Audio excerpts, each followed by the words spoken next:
दोस्तों, क्या कभी आपने सोचा है कि अच्छे लोगों को भगवान अपने पास जल्दी क्यों बुला लेते हैं, या अच्छे लोगों की मृत्यु जल्दी क्यों हो जाती है? अच्छे लोगों के साथ बुरा क्यों होता है और अच्छे लोग दुखी क्यों रहते हैं? दोस्तों, भगवान शिव जी ने बताया है कि अच्छे लोगों की मृत्यु जल्दी क्यों हो जाती है। दोस्तों, अक्सर आपने देखा होगा कि अच्छे लोग मृत्यु को जल्दी प्राप्त हो जाते हैं। इसके पीछे एक गहरा रहस्य छिपा हुआ है। गरुड़ पुराण में जन्म और मृत्यु के गहरे रहस्य बताए गए हैं।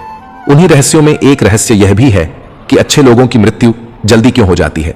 दोस्तों, ये वीडियो अंत तक जरूर देखें, क्योंकि भगवान श्री हरि विष्णु ने एक कथा के माध्यम से माता लक्ष्मी जी को बताया है कि अच्छे लोगों की मृत्यु जल्दी क्यों हो जाती है। दोस्तों, यह एक बहुत ही गहरी और भावनात्मक सोच है, जिसे कई लोग जीवन में कभी ना कभी महसूस करते हैं। ऐसा महसूस होना स्वाभाविक है, खासकर जब हम किसी अच्छे इंसान को खो देते हैं या देखते हैं कि बुरे लोग बिना किसी परेशानी के जी रहे हैं। जीवन और मृत्यु प्रकृति के नियम हैं, जिन पर हमारा कोई नियंत्रण नहीं है। कभी कभी हमें ऐसा लगता है कि अच्छे लोग जल्दी चले जाते हैं क्योंकि उनकी कमी हमें ज्यादा महसूस होती है। उनका प्यार, दया और अच्छाई ऐसी विरासत छोड़ जाती है जिसे भुला पाना मुश्किल होता है। दोस्तों, जब हम किसी अच्छे इंसान को खोते हैं तो वह खालीपन बहुत गहरा होता है। अच्छे लोग अपने आसपास के लोगों की जिंदगी में रोशनी की तरह होते हैं। उनकी अच्छाई, सहानुभूति और निस्वार्थता दूसरों के दिलों को छू जाती है। इसलिए जब वे चले जाते हैं तो उनकी कमी हमें ज्यादा महसूस होती है। दूसरी ओर, जब हम किसी बुरे इंसान को देखते हैं जो बिना किसी सजा के जी रहा होता है, तो ऐसा लगता है जैसे न्याय नहीं हुआ। लेकिन जिंदगी हमेशा हमें वह नहीं देती जो हमें सही लगता है। कुछ लोग इसे कर्म का चक्र मानते हैं। देर सवेर हर किसी को अपने कर्मों का फल मिलता है, भले ही वह हमें ना दिखे। मृत्यु का समय और तरीका भगवान की इच्छा या ईश्वरीय नियमों के अधीन होता है। इंसान के जीवन और मृत्यु पर उसका बस नहीं है। अच्छे लोगों की मौत जल्दी हो जाने के पीछे कई कारण होते हैं, लेकिन जीवन में आपको यह जानना होगा कि मृत्यु के पश्चात अच्छे और बुरे कर्मों का क्या होता है। मृत्यु के बाद आत्मा को उसके कर्मों के आधार पर नया जन्म मिलता है। अच्छे कर्म करने वालों को बेहतर जीवन मिलता है, जबकि बुरे कर्म करने वालों को कठिनाइयों से भरा जीवन मिलता है। जिनके पुण्य बहुत अधिक होते हैं वे स्वर्ग जाते हैं, जहां आत्मा को दिव्य सुख प्राप्त होता है। वहीं पाप करने वालों को नरक में भेजा जाता है, जहां उन्हें उनके कर्मों के अनुसार दंड भुगतना पड़ता है। जो व्यक्ति अच्छे कर्मों और भक्ति से जीवन व्यतीत करता है, वह जन्म मरण के चक्र से मुक्त होकर मोक्ष प्राप्त करता है और परमात्मा में विलीन हो जाता है। दोस्तों, मृत्यु के बाद आत्मा नहीं बल्कि कर्मों की ऊर्जा नए जीवन में प्रवाहित होती है। अच्छे कर्म अच्छे पुनर्जन्म का कारण बनते हैं, जबकि बुरे कर्म दुखद पुनर्जन्म का कारण बनते हैं। मित्रों, अच्छे कर्म करने से आत्मा हल्की हो जाती है और मृत्यु के बाद उसे शांति मिलती है। बुरे कर्म आत्मा पर बोझ बन जाते हैं, जो नए जन्म में भी उसे प्रभावित करते हैं। इसके विषय में मैं आपको एक महत्वपूर्ण कथा सुनाता हूं जो ज्ञान से परिपूर्ण है। मित्रों, बहुत समय पहले की बात है। रामगढ़ के महान राजा नागेंद्र न्यायप्रिय और दयालु शासक थे। वे हमेशा सत्य और धर्म के मार्ग पर चलते थे, प्रजा की सेवा करते और जरूरतमंदों की मदद में आगे रहते। उनकी दया और न्याय की कहानियां दूर दूर तक प्रसिद्ध थीं। एक रात जब राजा गहरे ध्यान में बैठे थे, तभी उनके सामने एक तेज रोशनी प्रकट हुई। उस रोशनी में एक यमदूत प्रकट हुआ। नागेंद्र ने शांत स्वर में पूछा, यमदूत, तुम यहां क्यों आए हो? यमदूत ने सिर झुकाकर कहा, राजन, आपके जीवन का समय पूरा हो गया है। मैं आपको यमलोक ले जाने आया हूं। राजा नागेंद्र मुस्कुराए और बोले, क्या मैं जान सकता हूं कि मेरे कर्मों का हिसाब क्या है? यमदूत ने कहा, आपके जीवन में दो प्रकार के कर्म हैं, अच्छे और बुरे। आपके पुण्य असीमित हैं। आपने गरीबों को सहारा दिया, असहायों की रक्षा की और सत्य के मार्ग पर चले। लेकिन शब्द सुनकर राजा ने उत्सुकता से पूछा, लेकिन क्या? यमदूत ने उत्तर दिया, जीवन में एक बार आपने गलती से एक निर्दोष को कठोर दंड दिया था। भले ही वह अज्ञानता में हुआ, पर कर्म का नियम अटल है। आपके पुण्य आपको स्वर्ग में ले जा सकते हैं, पर इस पाप का प्रायश्चित किए बिना मुक्ति संभव नहीं। राजा विक्रम ने गहरी सांस ली और कहा, यदि मेरे कर्म का फल भुगतना आवश्यक है तो मैं तैयार हूं, लेकिन क्या कोई रास्ता है जिससे आत्मा को मुक्ति मिल सके? यमदूत ने कहा, जी हां, अच्छे कर्म बुरे कर्मों का बोझ हल्का कर सकते हैं। यदि कोई व्यक्ति अपने जीवन में सत्य, सेवा और करुणा का मार्ग अपनाए और अपने कर्तव्यों को निस्वार्थ भाव से पूरा करे, तो वह मृत्यु के पश्चात मोक्ष प्राप्त कर सकता है। तब नागेंद्र ने कहा, यदि मेरे कर्मों का फल निश्चित है तो मैं इसे सहर्ष स्वीकार करता हूं, लेकिन मैं अपने जीवन की अंतिम सांस तक अच्छे कर्म करता रहूंगा ताकि मेरे पापों का भार हल्का हो सके। यमदूत ने राजा की बात सुनी और अदृश्य हो गया। अगले दिन से राजा नागेंद्र ने और भी अधिक सेवा कार्य शुरू किए। उन्होंने न्याय को सर्वोपरि रखा, जरूरतमंदों की सहायता की और अपना जीवन परोपकार में लगा दिया। जब उनकी मृत्यु का समय आया तब यमदूत पुनः प्रकट हुआ। इस बार वह मुस्कुराया और कहा, राजन, आपके कर्मों की शक्ति ने आपके पापों को नष्ट कर दिया है। अब आप मोक्ष के अधिकारी हैं। राजा ने शांत मन से अपनी आंखें मूंद लीं और उनकी आत्मा प्रकाश में विलीन हो गई। दोस्तों, अच्छे कर्म मृत्यु के बाद भी हमारी आत्मा को हल्का कर देते हैं। जीवन में गलती होना स्वाभाविक है, लेकिन सच्चाई, दया और सेवा से हम अपने पापों का प्रायश्चित कर सकते हैं। मृत्यु से डरना नहीं चाहिए, डरना चाहिए बुरे कर्मों से। मृत्यु के पश्चात कोई आत्मा फिर से इंसान का जन्म पाती है तो कोई जानवर का जन्म पाती है। जब तक आत्मा को मोक्ष की प्राप्ति नहीं होती तब तक उसे किसी न किसी योनि में जन्म लेना पड़ता है। दोस्तों, अच्छे लोगों की मृत्यु जल्दी क्यों हो जाती है? एक समय की बात है जब भगवान विष्णु और माता लक्ष्मी बैठे थे। तभी माता लक्ष्मी के मन में एक विशेष प्रश्न उठता है जिसे जानने के लिए वे बहुत उत्साहित हो जाती है और उसी के बारे में सोचने लगती है। तभी भगवान शिव जी माता लक्ष्मी से कहते हैं, हे प्रिय, आप क्या सोच रही हैं? तब माता लक्ष्मी है, हे स्वामी, एक दिन जब मैं पृथ्वीलोक का भ्रमण कर रही थी तो मैंने देखा कि जो अच्छे लोग हैं वे दुखी और परेशान हैं, जबकि बुरे लोग खुशी से जीवन जी रहे हैं। आज मैं उसी के बारे में सोच रही हूं कि ऐसा क्यों होता है। क्या इसके पीछे कोई बड़ा रहस्य है? तथा मैं यह भी जानना चाहती हूं कि अच्छे लोगों की मृत्यु जल्दी क्यों हो जाती है। तब भगवान विष्णु जी कहते हैं, हे प्रिय, आपका प्रश्न अति उत्तम है। आपने समस्त मानव जाति के लिए अत्यंत महत्वपूर्ण प्रश्न किए हैं। मैं आपको आपके प्रश्नों का उत्तर एक अत्यंत महत्वपूर्ण कथा के माध्यम से सुनाता हूं। इस कथा को आप ध्यानपूर्वक सुनना, आपको आपके प्रश्नों के उत्तर मिल जाएंगे।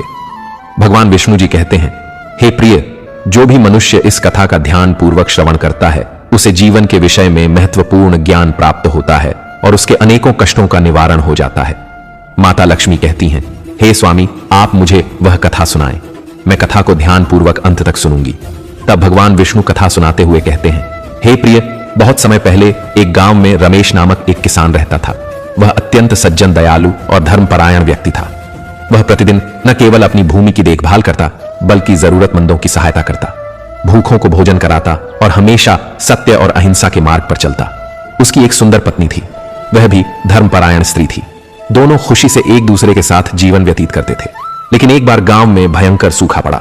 नदियां सूख गईं, फसलें मुरझा गईं और लोगों के पास खाने को अन्न नहीं बचा। ऐसे समय में रमेश ने अपनी जमा पूंजी से अन्न खरीदा और गांव वालों में बांटना शुरू कर दिया। जब उससे पूछा गया कि वह अपने परिवार के लिए अन्न क्यों नहीं बचा रहा तो उसने मुस्कुराकर कहा, जब मेरा पूरा गांव भूखा है तो मैं अकेले पेट भरकर कैसे जी सकता हूं। उसकी पत्नी कभी कभी चिंतित होकर कहती, हे स्वामी, हमें भी अपने भविष्य के बारे में सोचना चाहिए। इतना अन्न बांट देंगे तो कल हमारे पास क्या बचेगा। रमेश हंसकर उत्तर देता, कल की चिंता मैं भगवान पर छोड़ता हूं। आज अगर मैं किसी भूखे की मदद कर सका तो यही मेरा सबसे बड़ा पुण्य है। वहीं उसी गांव में दुशासन नामक एक अन्य व्यक्ति भी रहता था जो छल कपट और बुराई में लिप्त था। वह लोगों को ठगता, दूसरों की संपत्ति हड़प लेता और अपने सुख के लिए किसी का भी अहित करने से नहीं हिचकिचाता। जब गांव में सूखा पड़ा तो उसने अपने गोदाम में अन्न छिपा कर रखा और ऊंचे दामों पर लोगों को बेचना शुरू कर दिया। गरीब लोग भूखे मर रहे थे, पर दुशासन को इसकी परवाह नहीं थी। दुशासन अक्सर रमेश को ताना मारता, अरे रमेश, तू तो बड़ा पुण्य आत्मा बनता है, देखना तेरी दानवीरता तुझे कहीं का नहीं छोड़ेगी, अंत में तू खुद भूखा मरेगा। लेकिन रमेश इन बातों पर ध्यान नहीं देता और अपना परोपकार का कार्य करता रहा। एक दिन अचानक रमेश बीमार पड़ गया। गांव वालों ने बहुत कोशिश की लेकिन उसकी हालत बिगड़ती गई। आखिरकार एक दिन उसने अपने प्राण त्याग दिए। पूरे गांव में शोक की लहर दौड़ गई। सब लोग कहने लगे, भगवान ने इतना अच्छा इंसान क्यों छीन लिया। रमेश जैसे सज्जन व्यक्ति की इतनी जल्दी मृत्यु क्यों हो गई, जबकि दुशासन जैसे लोग आज भी सुखी जीवन जी रहे हैं। मृत्यु के बाद जब रमेश की आत्मा स्वर्ग पहुंची तो उसे यमराज के दरबार में बुलाया गया। रमेश ने हाथ जोड़कर पूछा, हे प्रभु, मैंने जीवन भर भलाई की, फिर भी मेरी मृत्यु इतनी जल्दी क्यों हो गई। यमराज ने मुस्कुराते हुए कहा, पुत्र, तुम्हारे पिछले जन्मों के कुछ पाप शेष थे जिन्हें इस जन्म में समाप्त करना आवश्यक था। तुम्हारी भलाई और पुण्य इतने महान थे कि उन पापों का नाश शीघ्र ही हो गया। इसलिए मैंने तुम्हें जल्दी बुला लिया ताकि तुम इस संसार के दुखों से मुक्त होकर स्वर्ग के आनंद का अनुभव कर सको। फिर यमराज ने कहा, रही बात दुशासन जैसे लोगों की, वे भले ही आज सुख भोग रहे हैं लेकिन वे अपने पुराने पुण्यों का फल भोग रहे हैं। जब उनके पुण्य समाप्त हो जाएंगे तो उनके पाप उन्हें दंड दिलाएंगे।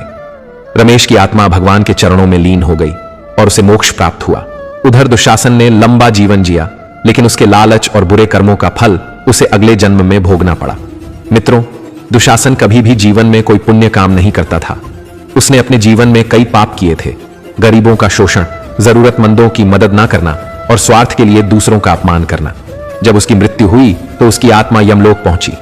वहां चित्रगुप्त ने उसके जीवन के सारे कर्मों का हिसाब रखा।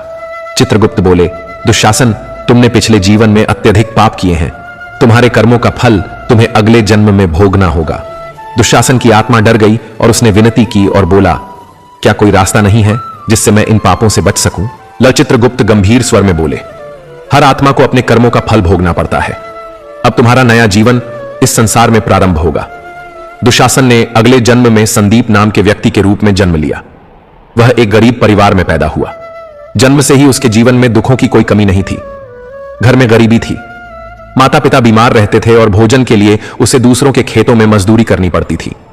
जब वह बड़ा हुआ तो उसने कई बार मेहनत करके अपना जीवन सुधारने की कोशिश की, लेकिन हर बार किस्मत उसके खिलाफ रही। जहां वह काम करता वहां उसे अपमानित किया जाता। लोग उसे धोखा देते और कभी कभी तो उसे भूखा ही सोना पड़ता। एक दिन ऐसा आया जब गांव में अकाल पड़ा। लोग भूख से तड़पने लगे। संदीप ने बहुत कोशिश की कि किसी से मदद मिल जाए, लेकिन कोई भी उसकी सहायता को आगे नहीं आया। ठीक वैसे ही जैसे पिछले जन्म में दुशासन ने रमेश और गांव वालों के साथ किया था। उसे याद नहीं था कि उसने पिछले जन्म में कितनी बुराइयां की थीं, लेकिन उसके कर्मों का फल उसे एक एक करके मिल रहा था। जब वह लोगों से मदद मांगने जाता तो लोग उसे धक्के देकर भगा देते। वह जिस तरह दूसरों के साथ कठोरता से पेश आता था, अब वही व्यवहार उसे सहना पड़ रहा था। एक दिन संदीप बहुत बीमार हो गया और गांव के मंदिर के बाहर बेसुध होकर गिर पड़ा। वहीं एक साधु आ रहे थे। उन्होंने संदीप को पानी पिलाया और उसकी देखभाल की। जब संदीप को होश आया तो उसने साधु से पूछा, हे स्वामी, मेरा जीवन इतना कष्टमय क्यों है? मैंने ऐसा क्या पाप किया है? साधु ने ध्यान लगाया और कहा, पुत्र, यह सब तुम्हारे पिछले जन्म के कर्मों का परिणाम है। पहले तुमने लोगों को भूखा रखा, उनका शोषण किया और कभी किसी की सहायता नहीं की। अब वही दुख तुम्हें मिल रहे हैं। संदीप की आंखों में आंसू आ गए। उसने साधु के चरणों में गिरकर कहा, स्वामी, क्या अब कुछ नहीं हो सकता? क्या मैं अपने कर्मों को सुधार नहीं सकता?